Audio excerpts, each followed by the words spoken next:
absurd day of storms and mayhem across Oklahoma. Hi, I'm Dave Morris, joined by the Oklahoman's Adam Kemp. Storms ravaged the state. We saw it coming from early this afternoon, but they just kept coming. Waves and waves of storms. I think we said a dozen tornadoes perhaps across the state and major flooding from the metro and beyond. Adam, what are you hearing from officials at this point? At this point in the night, everything's kind of wrapping up. Emergency crews are still trying to rescue people from high flood situations. We also have Red Cross shelters being set up in these affected areas, in the Tri-City area specifically. But they're also having some trouble getting to these areas due to the high flood waters and the continuing rain that is still pouring right now. You're not kidding. As of 10 p.m. at Oklahoma City's Will Rogers World Airport, 6.9 inches of rain for the calendar day, and that blew away the overall record. That would make it number 4 all-time in Oklahoma City for a day of rainfall, and there's still some rain falling.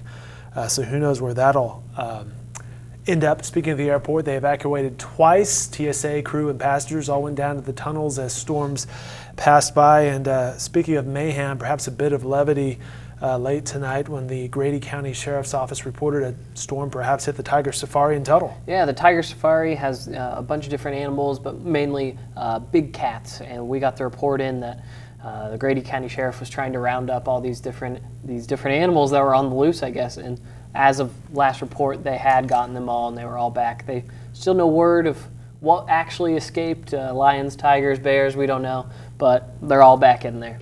The last thing we need at this point is a wild animal situation.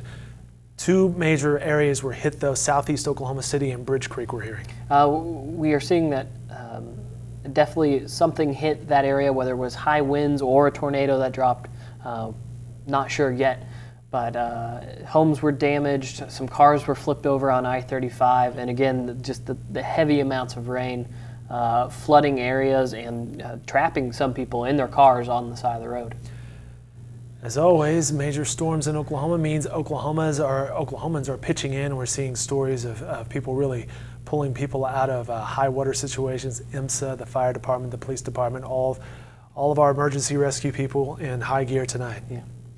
In fact, Governor Mary Fallin in the process of preparing an emergency declaration. We'll be following that and more. Adam, we appreciate your coverage tonight. More coverage in tomorrow's Oklahoman and updated on newsok.com.